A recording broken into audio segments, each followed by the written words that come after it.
जय हिंद, वंदे मातरम। एक और बार फिर से आपका स्वागत है मेरे इस चैनल पे AKM डीप एनालिसिस में। दोस्तों, आज हम बात करने वाले हैं G20 का जो शिखर सम्मेलन अभी अभी ख़त्म हुआ है और हम बात करेंगे कि पाक अधिकृत कश्मीर में जो बवाल चल रहा है, हम ये दोनों जो मुद्दे हैं इसके ऊपर बात करेंगे। पाक अधिकृत कश्मीर यानी कि POK, पाक ऑक्यूपाइड कश्मीर में आजकल बड़ा हंगामा मचा हुआ है। वहाँ के लोग वहाँ की गरीबी से परेशान हैं। वहाँ पर गैस, आटा यानी कि जो भी बेसिक जो नेसेसिटीज़ होती हैं उससे वो लोग जूझ रहे हैं, वो उन्हें नहीं मिल रहा है। वैसे तो ये हालात पूरे पाकिस्तान के हैं, लेकिन पाक ऑक्यूपाइड कश्मीर में भी ये हालत हैं। अच्छा, इसमें सबसे बड़ी बात ये है कि वो लोग अपने इलाके से हमारे कश्मीर में देख सकते हैं कि यहाँ पर कितनी शांति है, यहाँ पर कितना सुकून है।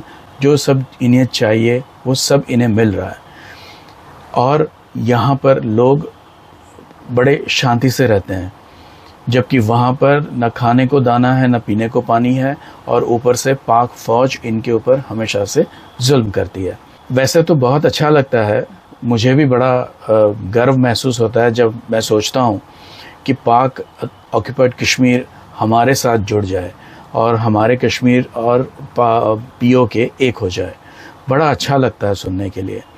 लेकिन इसके कुछ ऐसे पहलू भी हैं जो हमें कभी नहीं भूलने चाहिए। हमारे कश्मीर में भी ऐसे लोग थे जो बोलते थे, जो इंडियन मिलिट्री को, इंडियन जो सिक्योरिटी फोर्सेस थे उनको बोलते थे इंडियन डॉग्स गो बैक। ये एक ऐसा ज़माना था जब लोग ऐसा सोचते थे कि हमने उनको ऑक्यूपाई किया है। आज जब वहाँ के लोग बोलते हैं कि पाकिस्तान ने उनके कश्मीर पे कब्ज़ा किया है, वी बिलोंग टू इंडिया, तो ये सारा चेंज हो गया है। पिछले 9 साल में पूरा सारा माहौल बदला हुआ है। अभी ये तो अब समझने की बात है कि ये सब क्यों है, क्योंकि वहाँ पर गरीबी, बदहाली, बेकारी, भूखमरी और भीख मांगने की जो नौबत आ गई है वहाँ के लोगों की, उसके सामने यहाँ पर लोगों के पास पैसा है, शांति है, खाने पीने को सारी चीज़ें हैं, इंफ्रास्ट्रक्चर्स बन रहे हैं, बहुत सारी डेवलपमेंट हो रही है। तो ये सब देख के अब वहाँ के लोग जो हैं उनको मन हो रहा है कि हम भी जाके इंडिया से मिल जाएं। अब ये थोड़ा सा ट्रिकी है, क्योंकि ये जो इनका भारत के प्रति जो प्यार है वो पिछले 4-5 साल से उभर रहा है। ये आज तक इस्लामिक जिहाद यही सारी बातें करते थे और हिंदुस्तान में, भारत में ये जो यहाँ पर जो हिंदू हैं, इनके लिए उनके मन में कभी कोई मोहब्बत, प्यार ऐसा कभी कुछ नहीं आया। तो हमारा सोचना ये होना चाहिए कि ये जो बदले हुए हालात हैं, ये ऐसे नहीं हो कि यहाँ पर हमारे साथ जुड़ जाएं बड़ी आशा से, बड़ी उम्मीद से, और फिर यहाँ के लोगों को फिर से एक बार बोलने लगे कि नहीं नहीं, हम तो वहीं पर ठीक थे, वहाँ का जो कश्मीर था, पाकिस्तान में जो थे हम, वही सब बराबर था। तो ये सब नहीं होना चाहिए। तो इसके लिए हमको पहले ठीक से उसको सैनिटाइज करना पड़ेगा। वहाँ के हर एक लोगों की, हर एक जो सिटीज़न है वहाँ का, उसको हमको स्क्रीन करना पड़ेगा और उसके बाद ही ये जो मेल है भारत और पाकिस्तान का जो कश्मीर है उसको एक किया जा सकता है। दूसरा एक मसला, बड़ा पॉइंट ये आने वाला है कि अचानक से जो इस्लामिक पॉपुलेशन जो है वो यहाँ पर बढ़ जाएगा हमारे देश में, क्योंकि वहाँ का जो सारा जो 10-20 लाख 25 जो भी वहाँ की पॉपुलेशन है वो सारी हमारे साथ मिल जाएगी। तो ये एक और बड़ा चैलेंज होगा भारत सरकार के लिए। एक और चीज़ आती है कि यहाँ पर अभी जो पाक ऑक्यूपाइड कश्मीर है, वहाँ पर कुछ लोग अभी से जाके बस रहे हैं, उनको मालूम है कि ये वाला कश्मीर भारत से मिल सकता है, मिल जाएगा। तो ये लोग जो पाकिस्तान, अफ़गानिस्तान और ऐसे कुछ इलाके से हैं जहाँ के हालात काफ़ी ख़राब है और भूखमरी और बदहाली उनका ये है, तो कुछ लोग वहाँ से कश्मीर में आके सेटल हो रहे हैं, हो सकते हैं, मुझे नहीं पता हो रहे हैं, मेरा अंदाज़ा है कि ऐसा होता है और ये हो सकता है। और जब ऐसा होगा तो ये हमारे लिए एक नई चैलेंज होगी। फिर से हमको एक ऐसे लोग हमारे साथ जुड़ेंगे जो आज हमारा वक्त अच्छा है इसलिए हमारे साथ जुड़ रहे हैं, इसलिए नहीं जुड़ रहे हैं कि वो अपने आप को हिंदुस्तानी मानते हैं, भारतीय मानते हैं, और वो मानते हैं कि हम पहले हिंदू थे, पहले हम भारतीय थे, हमारे पूर्वज यानी कि उनके पूर्वजों ने तलवार के डर से सलवार पहनी थी। तो ये जो चीज़ है ये बहुत ज़रूरी है हमारे लिए। तो इसके लिए हमें कोई जल्दबाजी नहीं करनी चाहिए कश्मीर के ऊपर, पाक ऑक्यूपाइड कश्मीर के ऊपर कब्ज़ा करने में। शांति से जो अभी हालात चल रहे हैं वो चलने देना चाहिए।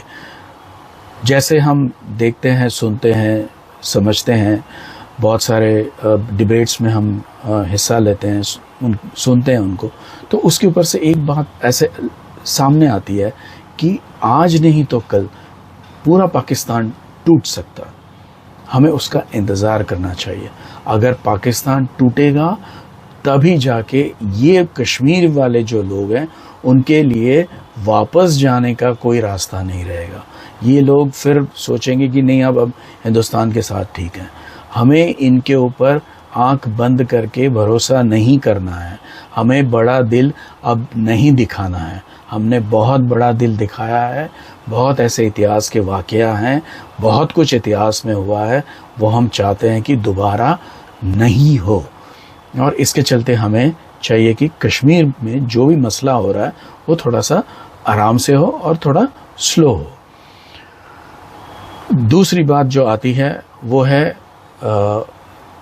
एक कश्मीर के ऊपर, अगर पाक ऑक्यूपाइड कश्मीर अगर हमारे से मिलता है तो एक ऐसा इलाका जो है जो पाकिस्तान ने चीन को दे रखा है, तो अगर वहाँ पर तो उन्होंने बहुत सारे मिलिट्री के सेंटर्स बनाए हुए हैं, इंस्टॉलेशंस है वहाँ पर, तो ये एक और नया डिस्प्यूट हमारे और चाइना के बीच में खड़ा हो सकता है।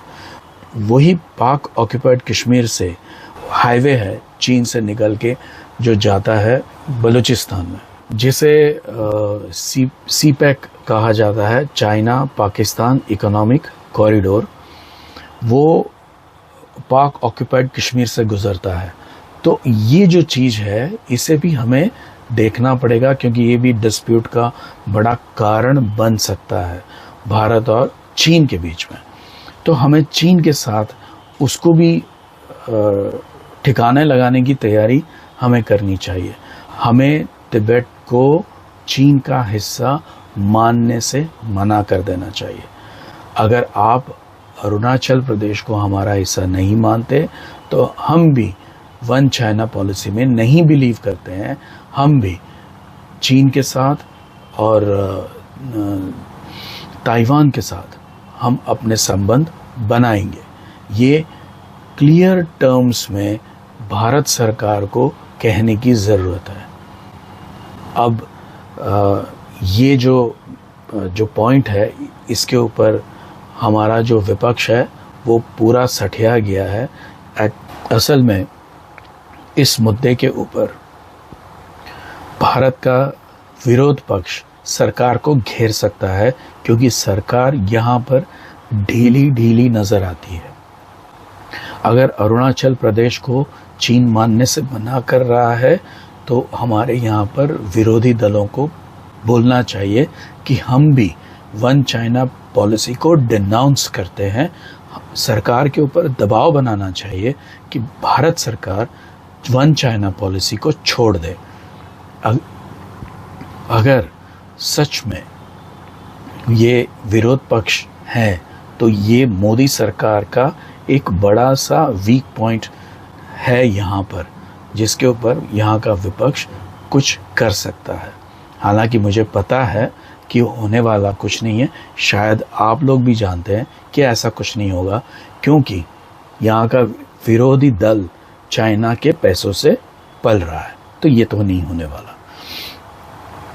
आते हैं आज के दूसरी जो बात थी उसके ऊपर। G20 का जो समिट यहाँ पर हुआ है अभी ख़त्म, वो भारत सरकार के लिए और हम भारतीयों के लिए एक बड़े गर्व की बात है। इसमें यहाँ की सरकार ने, मोदी सरकार ने बता दिया है कि हम कोई भी बड़े इवेंट को बहुत ही अच्छे से और सक्सेसफुली वी कैन ऑर्गेनाइज, ये हमने करके बताया है।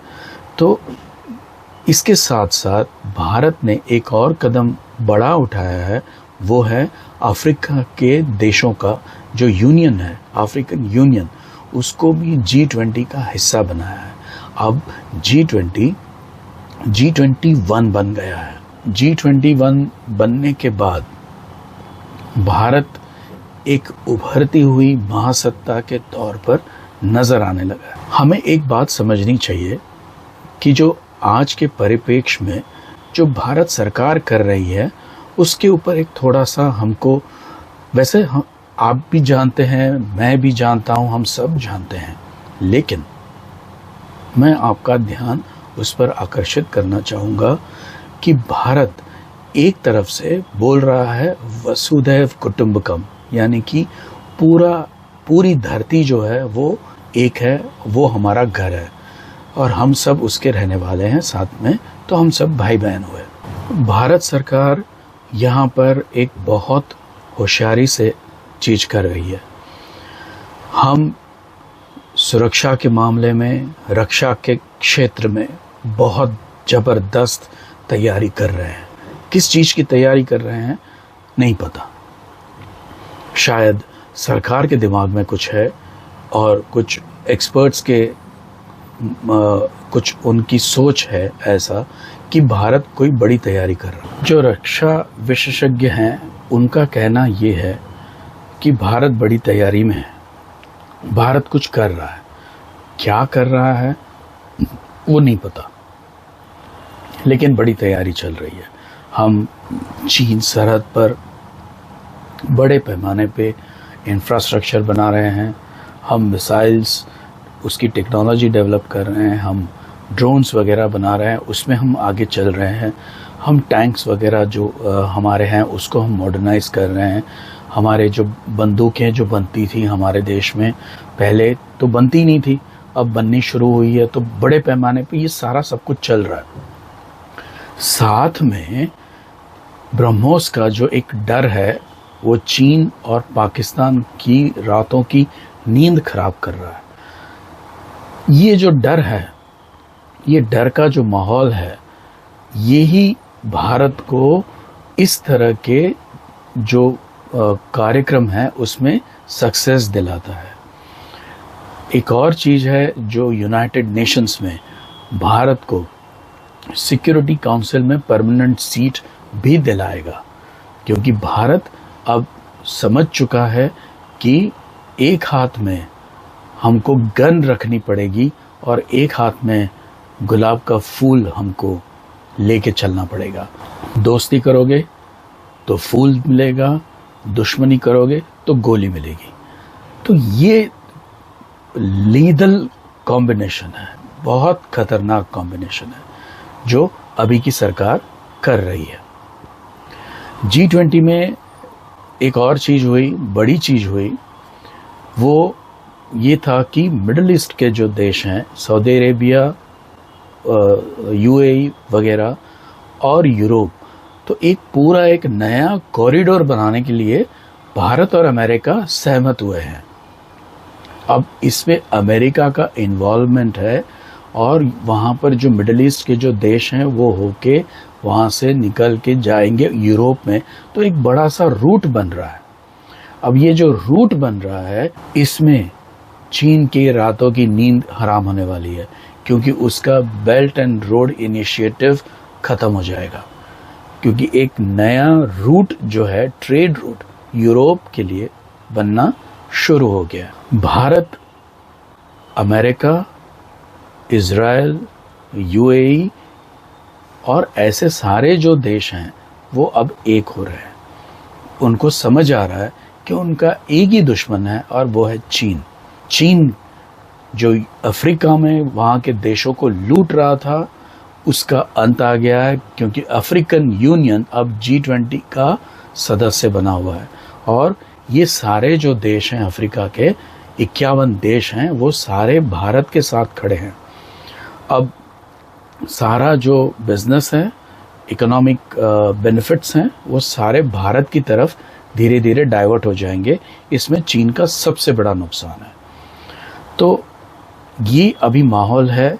भारत अपने विजय रथ को आगे बढ़ाता हुआ जा रहा है और अब फिलहाल नज़दीक के कोई भविष्य में, मैं तो चाहूँगा कि दूर के भविष्य में भी इसे रोकने की कोई भी संभावना कहीं से भी उठ खड़ी होती नज़र नहीं आ रही है। आज के लिए बस इतना ही। अगले वीडियो में फिर से एक बार मिलेंगे किसी नए विषय के साथ। तब तक के लिए आज्ञा दीजिए। जय हिंद, वंदे मातरम, भारत माता की जय।